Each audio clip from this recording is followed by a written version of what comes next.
अगर दो लाला के हाथों में पूरे देश की बैंक चली गई तो वही दोनों लाला देश पे राज करेगा और वही दोनों लाला राजनीति को भी मुट्ठी में रखेगा और वही दोनों लाला जिसको चाहेगा वही कुर्सी पे बैठ के और इस भारत की जनता को हाँकेगा। बहुत खतरनाक वक्त आने वाला है। आप कोई भी नोट उठा के अपने हाथ में देख लीजिए जिस पे लिखा होगा कि भारतीय रिजर्व बैंक, अगर 100 रुपए का नोट आपके हाथ में है तो भारतीय reserve bank government of India आपको 100 रुपए अदा करने का वचन देता है। अगर ये प्राइवेट हो गया तो लिखा आएगा फॉर एन एग्जाम्पल कि अदानी जी आपको 100 रुपए अदा करने का वचन देते हैं और अदानी जी अगर देश छोड़ के चले गए तो 100 रुपए आपका कूड़ा हो जाएगा। आई एम राइट और रॉन्ग? नहीं, आप नहीं, आप पब्लिक ट्रस्ट की बात कीजिए। पब्लिक को यह समझना होगा कि बैंक का निजीकरण होने से आपकी जॉब गई तो गई, रोटी तो खा ही लोगे यार। लेकिन पब्लिक का पैसा का क्या होगा? कि जिस तरह से मुर्गे को जाली से निकाल के एक एक करके कसाई काट रहा होता है, बाकी मुर्गा दाना खा रहे होते हैं। All India bankers employees association के अगर सारे बैंकर्स, सिर्फ IDBI नहीं, कल को उनका भी नंबर है, कंसोलिडेटेड एफर्ट क्यों नहीं किया जा रहा है आप लोगों के तरफ से? आज IDBI का नंबर है, कल तो किसी और का नंबर आना है। ये तय है, ये लिखित में है। नारा लगाते थे सबका साथ सबका विकास। यकीन मानिए प्राइवेटाइजेशन होने दीजिए, चाहे बैंक हो चाहे रेलवे हो, सबका साथ और सिर्फ उन्हीं का विकास होगा। आज जब राष्ट्रीयकरण जो बैंकों का किया गया था उसको निजी हाथों में दिया जाएगा तो आप 100% समझ लीजिए कि वो दिन आने वाला है कि बैंक में घुसने के भी चार्ज लगेंगे। मोदी जी हमेशा रिकॉर्ड बनाते हैं, ये भी रिकॉर्ड बना दिया। 73,000 करोड़ 2014 में जब लोन माफी हुई थी तो कहा कि बहुत हो गया। अब तो हर साल औसतन में बात करूं तो 2-2 लाख करोड़ रुपए से ज्यादा हो रही है। वो किसके पैसे जा रहे हैं? लुटा कोई और रहा है, लूट कोई और रहा है, और सफर पब्लिक करेगा या एम्प्लॉय करेंगे? देखो, जो पैसा आता है वो, ये याद रखिएगा। रेलवे के ट्रेन स्टेशन पे घुसना मुश्किल तो अभी भी हो चुका है गरीबों के लिए। रेलवे ट्रेन चढ़ना भी सपना हो गया। और यकीन मानिए किसी रोड से गुजर गए और बैंक का बोर्ड देख लोगे तो 50 रुपए अकाउंट से कटने की नौबत आ जाएगी। घुसना तो दूर की बात है। दोस्तों नमस्कार। 1969 14 बैंकों का राष्ट्रीयकरण किया गया। 1980 6 बैंकों का और राष्ट्रीयकरण किया गया। मोदी जी जब सत्ता संभालते हैं तो करीब करीब 27 बैंक होते हैं जो गवर्नमेंट बैंक होते हैं, जिसको 3 महीने में समेट करके 12 बैंकों में तब्दील कर दी गई। मोदी जी एक तरफ नारा लगाते हैं कि डिजिटल इंडिया, लेकिन बैंकों को लगातार जिस तरह से प्राइवेटाइजेशन के दिशा में धकेला जा रहा है, ऑलमोस्ट किया जा रहा है, उसमें सबसे पहला नंबर IDBI का है। IDBI के लोग लगातार प्रदर्शन करते रहे इस बीच में, लेकिन क्या सरकार बैंकों के प्राइवेटाइजेशन को रोकेगी या नहीं करेगी, या 2024 के इलेक्शन के बाद? कुछ कह रहे थे कि 2024 के इलेक्शन से पहले ही हो जाएगी, खासकर IDBI जिसके एम्प्लॉयज हमारे साथ अभी खड़े हैं। लेकिन कुछ कह रहे हैं कि 2024 के बाद पक्के तौर पे बैंकों का प्राइवेटाइजेशन तेजी से किया जाएगा। आप लोग IDBI से आते हैं और खास करके जो नारा लगा के आए थे मोदी जी, जिस विश्वास और जिस ट्रस्ट के साथ आप लोगों ने वोट किया था उस टाइम में, आज के वक्त में आप रोड पे चिल्ला रहे हैं। सबसे अहम चीज इस देश की अर्थव्यवस्था या किसी भी देश की अर्थव्यवस्था बैंक होती है, जिसको पूरी तरह से ध्वस्त करके मैं कह सकता हूं प्राइवेट के हाथों में देने की कोशिश की जा रही है। और ये वही प्राइवेट सेक्टर है, ये वही लालाजी लोग हैं जो बैंकों के पैसा ले लेके भागते हैं। तो अब तो आने वाले वक्त में पब्लिक का पैसा भी अनसेफ ही होगा। ये आपने अभी थोड़ी देर पहले सही कहा था।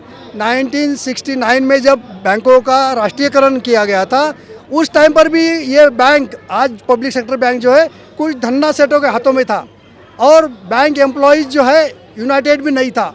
लेकिन उस टाइम पर भी हम लोगों ने AIBA ने लड़ाई की और ये धन्ना सेठ के हाथों से बैंकिंग निकाल के उसको राष्ट्रीयकरण करवाया। उसके पीछे की भावना ये थी कि बैंकिंग कॉमन लोगों तक पहुँचे, जो जिसको ज़रूरत है इस बैंकिंग की, वहाँ गरीब लोगों तक, काश्तकारों तक, छोटे मोटे जो हमारे कारागिर हैं वहाँ तक बैंक पहुँचे। और इसीलिए बैंक का प्राइवेट, उस टाइम पर प्राइवेट से राष्ट्रीयकरण किया गया। लेकिन आज देखते हैं हम 1991 से जब ये रिफॉर्म लाने की कोशिश की गई, तब से ही बैंकों को प्राइवेट करने की कोशिश बहुत से सरकारों ने की। चाहे वहाँ पर UPA की सरकार होगी, चाहे इसके पहले जनता दल यूनाइटेड की सरकार होगी, कांग्रेस की होगी, लेकिन हर एक टाइम पर हम लोगों ने इसी बात को लेके लड़ाई लड़ी कि IDBI या किसी भी बैंक का प्राइवेटाइजेशन देश के हित में नहीं है, यहाँ के कॉमन लोगों के हित में नहीं है, काश्तकारों के हित में नहीं है। अगर ये बैंक प्राइवेट होता है तो ये कोई कॉमन लोगों के लिए लोन नहीं देगा, काश्तकारों को लोन नहीं देगा। इनका तो आप बैंक अकाउंट खोलने के लिए जाएंगे तो 5,000 रुपये का बैंक अकाउंट ओपन करने का फीस। You rightly said. एक चीज दर्शकों को समझना पड़ेगा कि मोदी जी का कोई भी आप जो जितनी योजनाओं की घोषणा होती है उन योजनाओं का अगर डेटा उठा के देखेंगे तो 90% जो डिसबर्समेंट है वो सरकारी बैंकों ने किया है। ये डेटा कहती है। सरकारी राष्ट्रीयकरण करने का एक ही वजह था कि बैंकिंग सिस्टम गांव-गांव तक पहुंचे, यानी कि लास्ट मैन जो स्टैंडिंग है उस तक भी बैंकिंग सिस्टम पहुंचे। और मोदी जी जब आते हैं चुनाव जीत के 2014 में तो जनधन अकाउंट योजना का आपने नाम सुना होगा। मकसद क्या था? हर जन जन तक बैंकिंग पहुंचे, लेकिन तब भी लोगों को समझ में नहीं आई थी। आज जब राष्ट्रीयकरण जो बैंकों का किया गया था उसको निजी हाथों में दिया जाएगा तो आप 100% समझ लीजिए कि वो दिन आने वाला है कि बैंक में घुसने के भी चार्ज लगेंगे। जिस तरह से राष्ट्रीय बैंकों ने काम किया देश में, जब भी आपदा आई, आप कोरोना का भी नाम ले सकते हैं, जितने बैंक सरकारी बैंकों के एम्प्लॉय ने काम किया, लेकिन आज वही बैंकर्स खून के आंसू रो रहे हैं। आखिर क्या गुनाह है उनका? आपको मैं बताना चाहूँगा कि कोरोना में हो या जब ये गवर्नमेंट आई थी 2014 में, जनधन योजना हो, अटल योजना हो, कम से लोगों को पैसा देने की योजना हो, हर एक योजना ये गवर्नमेंट ने ये बैंकिंग थ्रू ही मनवाई है। डीमोनेटाइजेशन के टाइम पर इन लोगों ने रात रात को काम किया और तभी जाके डीमोनेटाइजेशन सक्सेस हो पाया।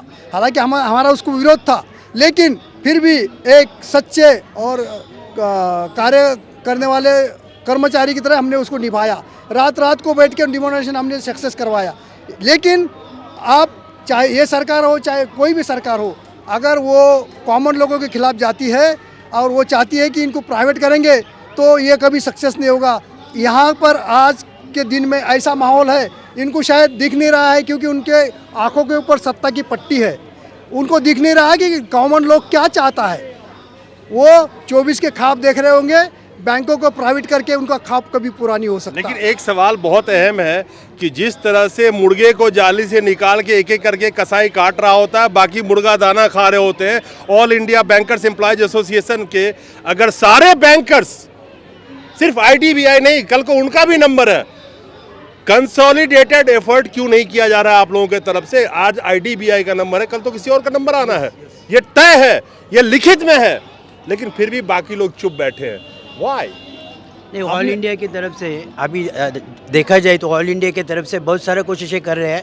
बहुत सारे एजिटेशन भी हम लोग ने कर दिए, कॉमन एजिटेशन कर रहे हैं। जितने भी बैंक है, all India employees association, bank employees association, उन्होंने निजीकरण के खिलाफ आवाज़ उठाई है। ये निजीकरण ही हमारा सर्विस कंडीशन बचाने के लिए नहीं हम लोग प्रोटेक्ट कर रहे हैं। हम लोग प्रोटेक्ट करने का एक मकसद है कि ये जो बैंक है जो आम जनता तक पहुंची है उसको अगर खंडन करते हैं तो ये अगर प्राइवेट होती है तो वो खंडन हो जाएगा। तो हम चाहते हैं जैसा जो राष्ट्रीयकरण हुआ उसका मकसद यही था कि ये बैंक निजीकरण ना होते समय सबके पास जाए, जो गरीब है, किसान है, उनके साथ जाइए। आज अगर प्राइवेट करते हैं, IDBI की अगर बात करें, अगर प्राइवेट करते हैं, अनाउंसमेंट हुआ, उसमें से कितने भी हमारे कस्टमर है वो दूर दूर भागना चालू करते हैं। आज गवर्नमेंट हमें कहता है, एक कोई बाइट लेते समय एक निजीकरण के बारे में या हमारे बारे में बोले कि बैंक कर्मचारी काम नहीं करते हैं, तो ये कर्मचारी अगर काम नहीं करता तो यही IDBI बैंक 3 साल के लॉस था, वो अभी प्रॉफिट में कैसा आया? अगर वो प्रॉफिट में आया इसका मतलब कर्मचारी काम करते हैं, उनको खाली हमारा नहीं काम करना ये दिखता है गवर्नमेंट को, लेकिन काम करते समय हम लोग जो बैंक को आगे बढ़ाते हैं, आज बैंकर के ऊपर विश्वास है, गवर्नमेंट के ऊपर पब्लिक का विश्वास। आपने एक बात कही, लेकिन दर्शकों को एक बात आपने नहीं बताई। आप कोई भी नोट उठा के अपने हाथ में देख लीजिए जिस पे लिखा होगा कि भारतीय रिजर्व बैंक, अगर 100 रुपए का नोट आपके हाथ में है तो भारतीय reserve bank, government of India आपको 100 रुपए अदा करने का वचन देता है। अगर ये प्राइवेट हो गया तो लिखा आएगा फॉर एन एग्जाम्पल कि अदानी जी आपको 100 रुपए अदा करने का वचन देते हैं, और अदानी जी अगर देश छोड़ के चले गए तो 100 रुपए आपका पूरा हो जाएगा। आई एम राइट और रॉन्ग? नहीं, आप नहीं, आप पब्लिक ट्रस्ट की बात कीजिए। पब्लिक को यह समझना होगा कि बैंक का निजीकरण होने से आपकी जॉब गई तो गई, रोटी तो खा ही लोगे यार। लेकिन पब्लिक का पैसा का क्या होगा?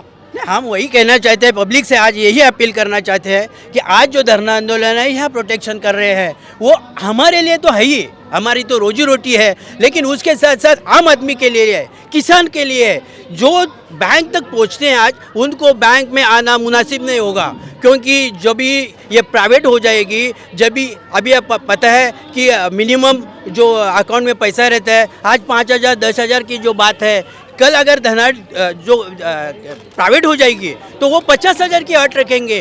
कौन सा किसान है कि उसके पास 50,000 है वो रख सकते हैं? ऐसा बहुत सारा है। अभी लोकसभा में एक जवाब दिया गया, 2014 से लेकर के अभी तक करीब करीब 15 लाख करोड़ बट्टे खाते में डाल दिए गए, बैड लोन्स में डाल दिए गए। ये रिकॉर्ड है। मोदी जी हमेशा रिकॉर्ड बनाते हैं, ये भी रिकॉर्ड बना दिया। 73,000 करोड़ 2014 में जब लोन माफी हुई थी तो कहा कि बहुत हो गया। अब तो हर साल औसतन में बात करूं तो 2-2 लाख करोड़ रुपए से ज्यादा हो रही है। वो किसके पैसे जा रहे हैं? लुटा कोई और रहा है, लूट कोई और रहा है, और सफर पब्लिक करेगा या एम्प्लॉय करेंगे?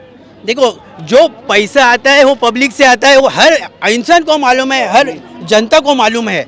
पैसा जो रहता है वो गवर्नमेंट का नहीं रहता है, पैसा जो रहता है आम आदमी का पैसा रहता है, पब्लिक का पैसा है, और वो पैसा गवर्नमेंट इस्तेमाल करती है। आज आम आदमी ने ये सोचना चाहिए कि बैंक अगर नहीं रही, गवर्नमेंट के पास बैंक नहीं रहेगी, उसका सिक्योरिटी क्या रहेगा? प्राइवेट उनको क्या न्याय देंगे? उनको तो अपना मुनाफा देखना है। अगर मुनाफा उनको नहीं लगता है, वो कभी भी बैंक बंद कर सकता है, कभी भी बैंक का जो कारोबार है वो बदल सकता है। अभी भी देखो कि ये जो कानून है, बैंक के कानून आते हैं, बैंक के गाइडलाइंस आते हैं, वो हमेशा चेंज होते जाता है। जब भी से गवर्नमेंट आया है, एक नहीं एक RBI के कानून चेंज होते जाता है, तो ये निजीकरण की तरफ ही जा रहा है, निजीकरण की तरफ ही जा रहा है। जो भी कानून बनता है वो, तो ये अगर होगा तो आम आदमी और किसान का नुकसान होगा। ये हम जो नारा लगाते थे सबका साथ सबका विकास, यकीन मानिए प्राइवेटाइजेशन होने दीजिए, चाहे बैंक हो चाहे रेलवे हो, सबका साथ और सिर्फ उन्हीं का विकास होगा। ये याद रखिएगा। रेलवे के ट्रेन स्टेशन पे घुसना मुश्किल तो अभी भी हो चुका है गरीबों के लिए, रेलवे ट्रेन चढ़ना भी सपना हो गया। और यकीन मानिए किसी रोड से गुजर गए और बैंक का बोर्ड देख लोगे तो 50 रुपये अकाउंट से कटने की नौबत आ जाएगी, घुसना तो दूर की बात है। खैर, क्या कहना चाहेंगे सरकार को आखिर में?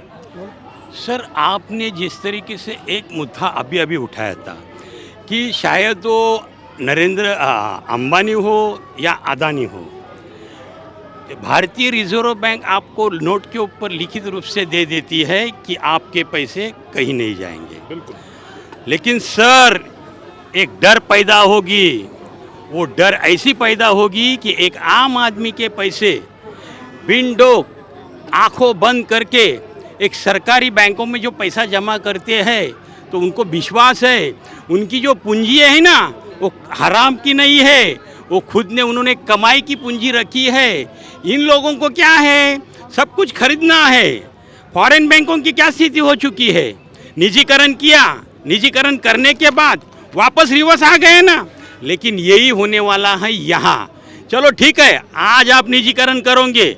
67 में जो उठाव किया था, उस समय इंदिरा गांधी थी प्रधानमंत्री देश की, लेकिन वो भी उन्होंने भी सोच की कि चलो, कि काफ़ी लोगों ने उनको सुझाव किया कि आप अगर नेशनलाइज बैंक करोगे तो आप कोने कोने में पहुंच जाओगे, हर एक गरीब और हर एक किसान के घर में आप पहुंच जाओगे, जहां तक कि किसान और गरीबों को एक आत्मविश्वास निर्भरित हो जाएगा कि हमारे पैसे की सिक्योरिटी है सर, और हमारा पैसा कहीं नहीं जाएगा। लेकिन ये जो बार बार कह रहे हैं मोदी जी, सबके साथ सबके विकास नहीं है, सबका भकास है। ये इतना ध्यान में रखो, आप सभी लोग ध्यान में रखो सर। चलिए, आप ये एक ही कल्पना कीजिए कि 1947 का पहले का भारत, लाला जी का एक छत्र राज, यानी कि सेठ साहूकार जिस तरह से उस वक्त हावी थे हमारे समाज के ऊपर, हमारे निम्न वर्गीय जनता के ऊपर, हमारे किसान के ऊपर, हमारे मध्यम वर्गीय लोगों के ऊपर, अगर 2 लाला के हाथों में पूरे देश की बैंक चली गई तो वही दोनों लाला देश पे राज करेगा, और वही दोनों लाला राजनीति को भी मुट्ठी में रखेगा, और वही दोनों लाला जिसको चाहेगा वही कुर्सी पे बैठ के और इस भारत की जनता को हाँकेगा। बहुत खतरनाक वक्त आने वाला है। नमस्कार।